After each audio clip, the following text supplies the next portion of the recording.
कल bone and joint अस्पताल के भयानक आग के बावजूद 10 दिन में ही अस्पताल को काबिल इस्तेमाल बनाने का एडिशनल चीफ सेक्रेटरी का दावा। कहा, फायर सेफ्टी मेजर्स लेने के नतीजे में ही आग पर पाई गई फौरन काबू। फायर सर्विस, इंतजामिया और अवाम की खिदमत का भी किया शुक्रिया। अस्पताल की बहाली के लिए काम भी हुआ शुरू।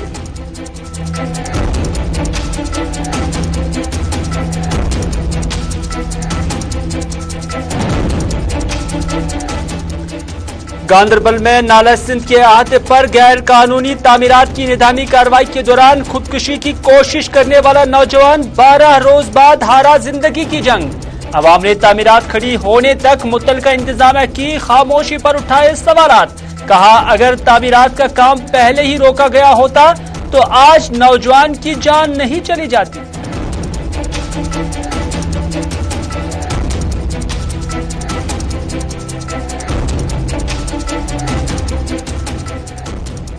और मायूसुमा श्रीनगर के दुकानदारों ने ट्रैफिक पुलिस के खिलाफ किए मुजाहरे। एहतजाज के तौर दुकानें रखी बंद। कहा, सड़क पर खरीदार को गाड़ी खड़ी करने की दी जाए इजाजत, वरना उनका कारोबार हो जाएगा ठप।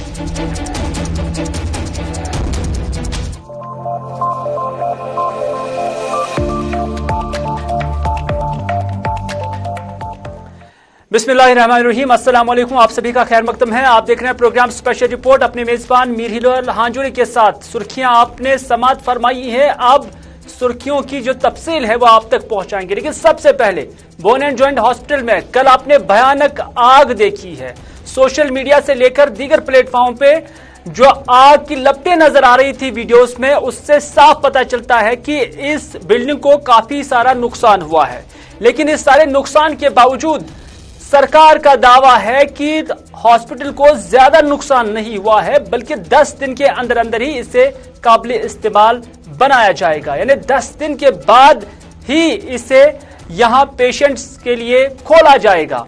हालांकि जो भयानक आग लग रहा था उससे यह भी पता चला कि अगर जो फायर एंड इमरजेंसी सर्विस ने बर वक्त कार्रवाई की पब्लिक के सपोर्ट से, इंतजाम के सपोर्ट से, लेकिन जो एक फायर सेफ्टी मेजर्स पहले लेने होते हैं उस पर कोताही क्यों नजर आई है।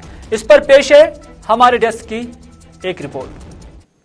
ये दूर दूर से दिखने वाली आग की लपटें, ये सियाहतरीन धुएं की खौफनाक सूरत हाल, ये लोगों की चीखों पुकार, ये अवाम में खलबली,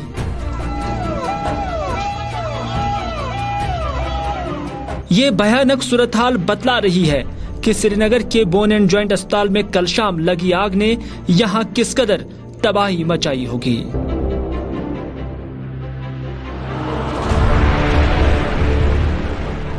ये सूरत हाल बतला रही है कि इस आग ने यहां किस कदर नुकसान किया होगा। ये सिर्फ ऊपर वाले का कर्म है कि यहाँ जेर इलाज हर बीमार को बचाव कार्रवाई के दौरान अवाम, हुकाम और अस्पताल अमले की जानिब से सही सलामत निकाला गया, वरना दूर से दिखने वाली आपकी ये लपटें अपनी ताकत का खुद ही एहसास दिला रही हैं।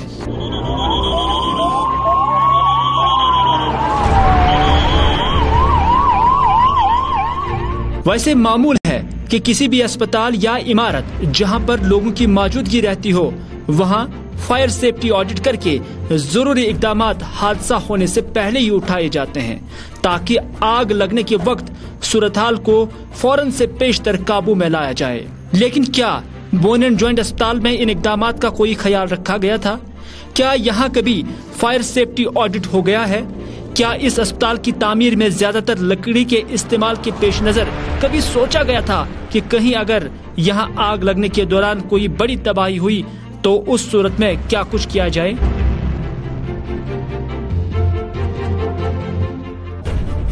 ये सवालात हमने एडिशनल चीफ सेक्रेटरी से पूछी और उनका दावा है कि ये इन्हीं इक़दामात का नतीजा है कि इस अस्पताल का नुकसान ज्यादा नहीं हुआ, बल्कि फौरन से पेशतर ही यहाँ आग पर काबू पाई गई। हमें फायर डिपार्टमेंट की तरफ से बहुत ही सहयोग मिला इस मामले में। उन्होंने 2020 में एक फायर ऑडिट रिपोर्ट तैयार करी थी सारे हॉस्पिटल्स के लिए। और उसके बाद हमने पिछले कुछ महीनों में 3 मीटिंग्स करी हैं। इनफैक्ट 15 दिसंबर को ही हमारी लास्ट मीटिंग हुई थी ऑडिट रिपोर्ट को लेकर, जहां पर हर हॉस्पिटल का हमने जायजा लिया था। हमने उनको कहा था कि आप इंश्योर कीजिए कि आपके यहाँ पूरे जो फायर ड्रिल है वो है, फायर एक्सटिंग्विशर्स और स्मोक डिटेक्टिंग अलार्म्स, ये सारे हमने इनको कहा था इंश्योर करने के लिए। और आपने देखा होगा कि हमारे कर्मचारी जो थे, हमारे साथी जो थे, उन्होंने बहुत इफेक्टिवली इसको कॉम्बैट किया है। कल वो अगर ट्रेनिंग अगर वो ड्रिल हमने पहले नहीं की होती तो हो सकता है कि हमें और ज्यादा नुकसान का सामना करना पड़ता। इंतजामिया का दावा अपनी जगह, लेकिन जमीनी सूरत हाल बतला रही है कि इस हादसे में अस्पताल का काफी नुकसान हुआ। कोई शक नहीं कि सरकार चाहे तो इस अस्पताल को कुछ ही हफ्तों में दोबारा काबिल इस्तेमाल भी बना सकती है, मगर सवाल ये है कि जिस नुकसान को होने से बचाने के लिए पहले ही इकदाम उठाने की जरूरत थी, उन इकदाम को फायर सेफ्टी ऑडिट करने के बावजूद अमली जामा पहनाने में सरकार इंतजामिया नाकाम ही रही है। क्योंकि सरकारी दावे अपनी जगह, ये अस्पताल की इमारत, ये वार्ड्स के अंदर बिस्तरों की खस्ता हालत, ये लाखों और करोड़ों की मशीनरी की तबाही साफ दिखा रही है कि इस हादसे में यहाँ एक बड़ा नुकसान हुआ है और इस नुकसान की भरपाई करना अब बरसों की बात होगी। और ऐसी सूरत हाल पर काबू पाने में जहाँ सरकार अपने नंबरात और अपने ऑडिट का दिलासा देते हुए दावे ठोकती हैं, वहीं पर अगर महकमा फायर एंड इमरजेंसी और अवाम एक साथ मिलकर यहां आग पर फौरन से पेशतर काबू नहीं पाते तो सरकार को दावा ठोकने का मौका भी नहीं मिलता।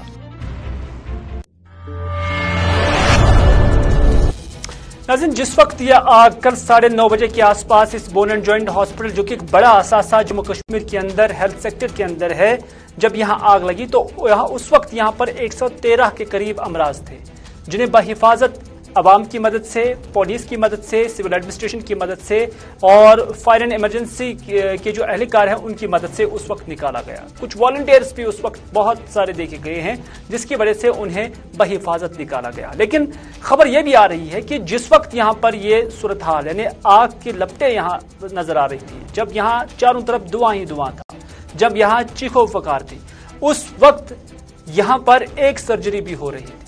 यूं तो रोजाना इस हॉस्पिटल में 20 से 25 सर्जरियां होती हैं, लेकिन उस वक्त जब शाम का वक्त था, उस वक्त भी यहां पर एक सर्जरी हो रही थी। लेकिन बड़ी मुश्किल से ही उस पेशेंट को भी यहां से निकाला गया है। और इस हवाले से जब आज यहां डिप्टी कमिश्नर श्रीनगर और एसएसपी श्रीनगर भी गए, तो उन्होंने भी इस बात का शुक्रिया अदा किया कि लोगों ने यहां पर आकर एडमिनिस्ट्रेशन का ताउन दिया, और एडमिनिस्ट्रेशन और अवाम के मुश्तरका ताउन से ही ये मुमकिन हो पाया है कि यहाँ पर जो जेर इलाज 113 लोग थे, उनकी बाजियाबी या उन्हें बचाव कार्रवाई के दौरान जिंदा बचाया गया।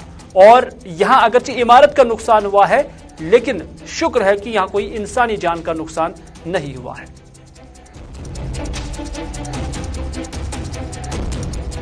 कल रात 9:30 बजे के करीब बोन एंड जॉइंट हॉस्पिटल में जब आग की वारदात की रिपोर्ट आई, तो उसी वक्त कंप्लीट टोटल जो एडमिनिस्ट्रेटिव मशीनरी है उसको हरकत में लाया गया और फायर एंड इमरजेंसी सर्विस के जो फायर इंजन है उनको प्रेस किया गया और फायर को कंट्रोल में लिया गया।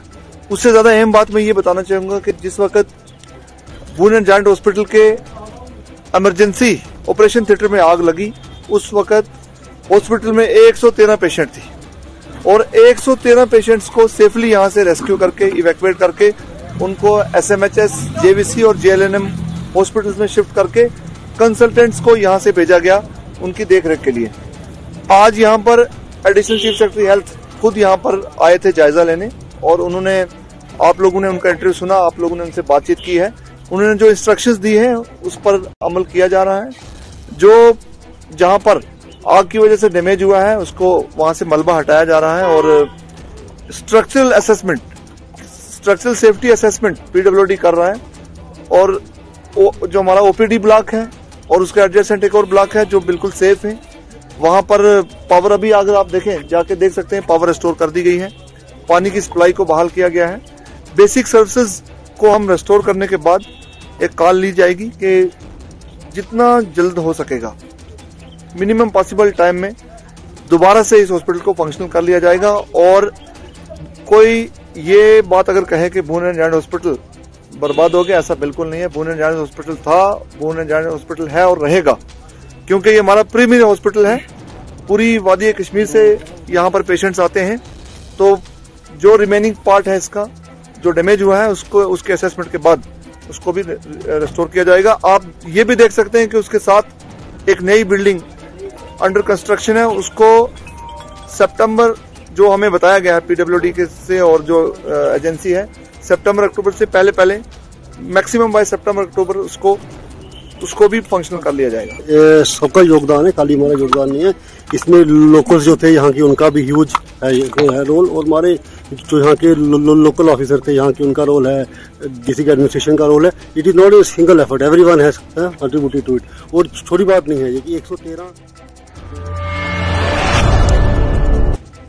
अगली खबर में हम बात करते हैं गांदरबल के हरन इलाके की, क्योंकि ये वो इलाका है जहां पर 22 फरवरी यानी पिछले माह की 22 तारीख को इन्हेदामी टीम, जिसमें रेवेन्यू ऑफिसर्स थे और उसके साथ साथ फ्लड एंड इरिगेशन कंट्रोल के जो जिम्मेदारान थे वो थे, और जम्मू कश्मीर पुलिस के एहलकार थे। दरअसल एक डिमोलिशन ड्राइव चलाई गई थी, और इस डिमोलिशन ड्राइव के तहत जो ऑनरेबल कोर्ट के अहकामात है उनकी पासदारी करते हुए नाला सिंध के आसपास या उसके 100 मीटर रेडियस में अगर कोई भी तामीरात खड़ी की जाती है तो उस पर कोर्ट की जानिब से पाबंदी आयद की गई थी। लेकिन इन्हीं ऑर्डर्स की जब वायलेशन हो रही थी और उस वायलेशन के दौरान इन तीनों डिपार्टमेंट्स ने मुश्तरका तौर पर जाकर इन्हेदामी टीम बुलाई थी और उसके बाद यहां पर इन्हेदामी कार्रवाई शुरू की। लेकिन उस दौरान यहां पर एक शख्स ने अपने आप पर तेल छिड़ककर खुदकुशी करने की कोशिश की और उस खुदकुशी के दौरान वो झुलस गया, जिसके बाद उसे अस्पताल में जेर इलाज रखा गया। और आज 12 दिन के बाद आमिर अहमद शाह, जो कि गांदरबल का रहने वाला है, जिंदगी की जंग हार गया।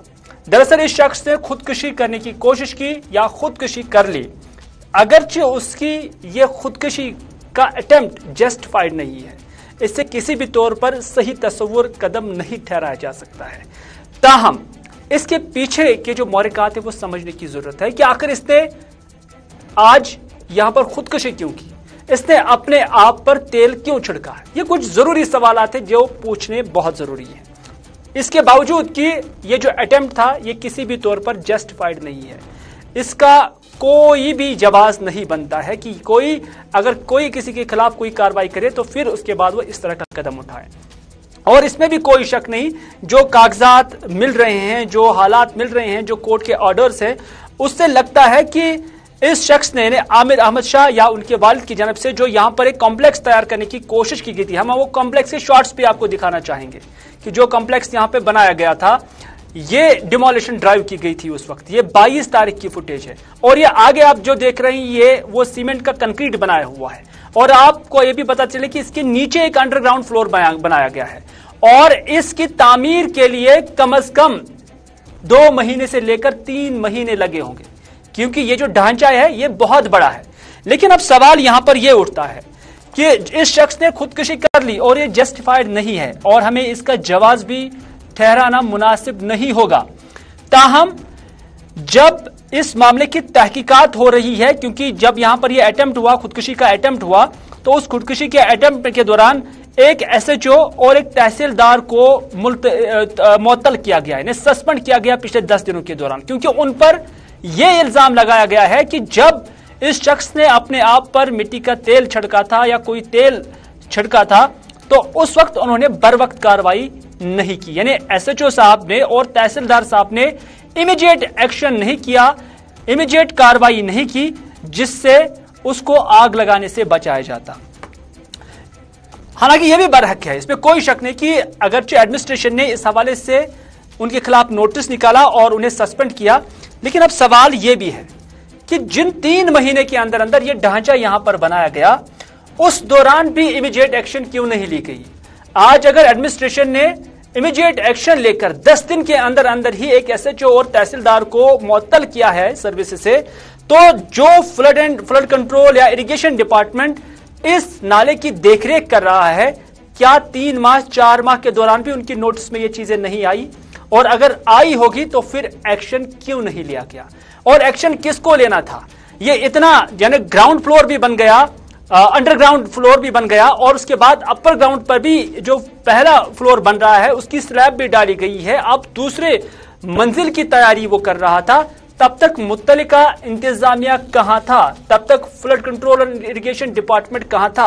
ये एक अहम सवाल है जिससे जानने की जरूरत है। इस पर खामोशी तारी करने की जरूरत नहीं है, इस पर लबकुशाई करने की जरूरत है, और हुकूमत को भी, एडमिनिस्ट्रेशन को भी ये देखना होगा कि अगर वक्त पर ही यहां पर भी इमीडिएट कार्रवाई की गई होती तो शायद आज आमिर अहमद शाह की मौत नहीं हो जाती। और ये न सिर्फ गांदरबल के लिए है बल्कि श्रीनगर के अंदर भी lakes and waterways development authority के तहत हम देख रहे हैं जो उनका अहाता है, वहां पर भी इस तरह की वायलेशन देखी जा रही है। और जब मकान बनते हैं तो फिर बनाने के बाद उन्हें गिराया जाता है, और तब तक इल्जाम यह भी रहता है कि जो इसके साथ मुंसलिक लोग होते हैं वो रिश्वतखोरी के मुर्तकिब हो जाते हैं, रिश्वतखोरी में मुलविस हो जाते हैं।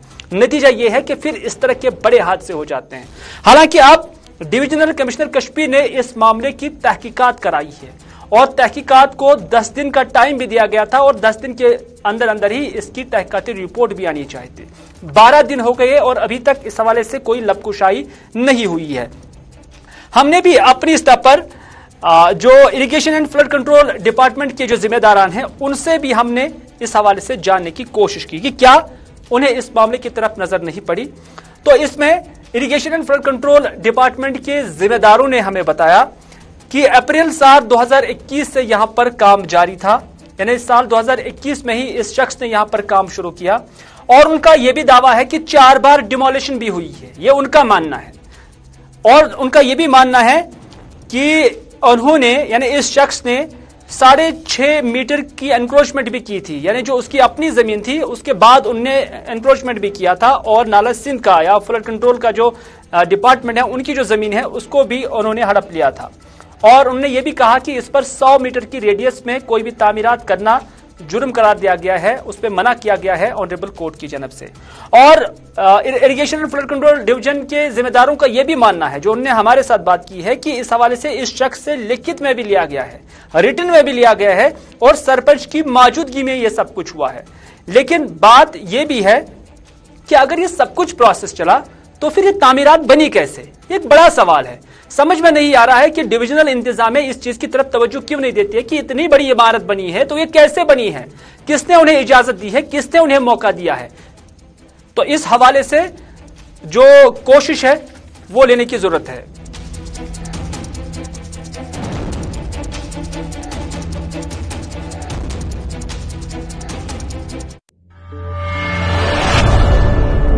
नाज़रीन, आप देख रहे हैं स्पेशल रिपोर्ट। लेकिन दिल्ली से ये इत्तला मिल रही है कि वहां पर आम आदमी पार्टी भी प्रेस कॉन्फ्रेंस कर रही है, और प्रेस कॉन्फ्रेंस में क्या कुछ कहा जा रहा है आइए हम भी देखते हैं और आप भी देखें।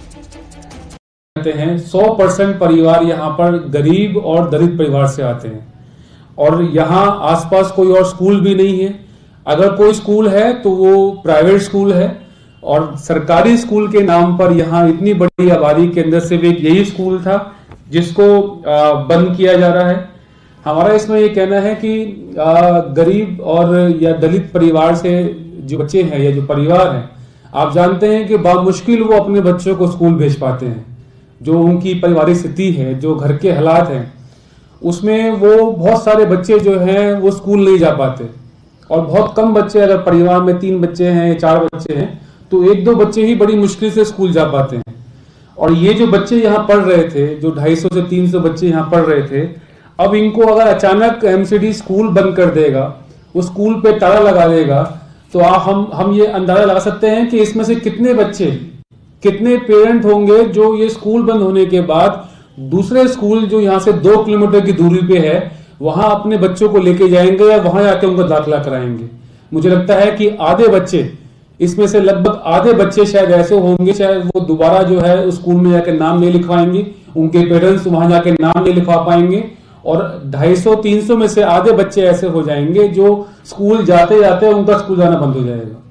तो इस घटना पे हमारा यह कहना है कि भारतीय जनता पार्टी जो ये काम कर रही है, उनसे हम ये पूछना चाहते हैं, वो ये जवाब दे कि क्यों ऐसा वो कर रहे हैं कि वो गरीब और दलित परिवार के बच्चों का शिक्षा का अधिकार छीन रहे हैं। क्यों वो ऐसा काम कर रहे हैं कि एक गरीब और दलित आबादी के बीच में बने हुए स्कूल को, जो लगभग 60 साल पुराना स्कूल है, उसको अचानक वो बंद कर रहे हैं और उनसे कहा जा रहा है कि वो दूसरे स्कूल में जाए जो कि वहां से बहुत दूर है। आप जानते हैं कि प्राथमिक विद्यालय के अंदर बहुत छोटे बच्चे पढ़ने आते हैं जो 4 साल से और 7 साल के बीच में होते हैं, 8 साल के बीच में होते हैं। पेरेंट्स ये चाहते हैं कि उनका बच्चा उनके घर के नजदीक में पढ़े ताकि उसको आने जाने में दिक्कत ना हो। अगर 2 किलोमीटर की दूरी पे बच्चे को पढ़ने जाना पड़ेगा तो कैसे वो जाएगा? अगर उसको अपने आप वहां जाना पड़े या किसी दिन पेरेंट्स नहीं है छोड़ने के लिए तो उस दिन वो क्या करेगा? तो हर लिहाज से ये जो कदम है एमसीडी का, ये भारतीय जनता पार्टी शासित एमसीडी का ये जो कदम है, ये हर लिहाज से गलत है। हम इसका विरोध करते हैं और हम ये उपराज्यपाल महोदय से ये प्रार्थना करते हैं कि वो इसका संज्ञान लें। एक के बाद एक नगर निगम अपने विद्यालयों को बंद कर रही है, उसकी जमीन को बेच रही है। इस स्कूल के लिए भी वहां के पेरेंट्स का यह आरोप है, वहां के आसपास के लोगों का यह आरोप है कि एमसीडी, क्योंकि टैंक रोड आप जानते हैं कि एक कमर्शियल एरिया है, वहां दुकानें हैं और बहुत महंगी महंगी दुकानें हैं, तो वहां के आसपास के लोगों का और परिवार का ये आरोप है कि एमसीडी की ये प्लानिंग है कि इस स्कूल को खत्म करके वो इस जमीन को वहां किसी प्राइवेट बिल्डर को बेचेंगी ताकि वहां कोई शॉपिंग कॉम्प्लेक्स जो है बनाया जा सके और उससे वो वहां पर इसको स्कूल को खत्म करके वहां मार्केट डेवलप की जाए। तो मेरा आज की इस प्रेस कॉन्फ्रेंस में यही निवेदन है आखिर में जो एलडी साहब है उनसे कि वो इसका संज्ञान लें और भारतीय जनता पार्टी, फिर से मैं दोहराऊंगा कि भारतीय जनता पार्टी के लोग, उनके नेता ये जवाब दें कि क्यों गरीब और दलित परिवार के बच्चों को वो ये चाहते हैं कि उनको शिक्षा न मिले, वो शिक्षा से वंचित रहे। धन्यवाद जी।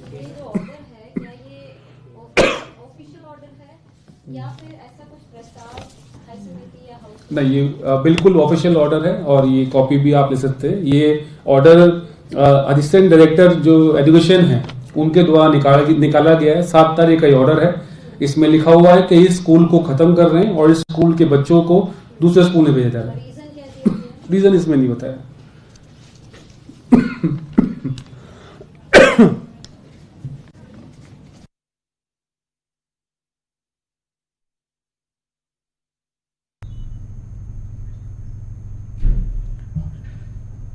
तो आम आदमी पार्टी के जो नेता विशेष रवि, उनकी तरफ से ये प्रेस कॉन्फ्रेंस की जा रही थी और बीजेपी पर वो हमलावर होते हुए नजर आए, बीजेपी पर आरोप लगाते हुए नजर आए। उन्होंने कहा है जो एमसीडी के स्कूल है, बीजेपी उनकी हालत में सुधार नहीं करवा रही। एमसीडी के जो स्कूल है उनको खत्म करने की पूरी कोशिश की जा रही है। बीजेपी गरीब और दलित परिवारों की शिक्षा।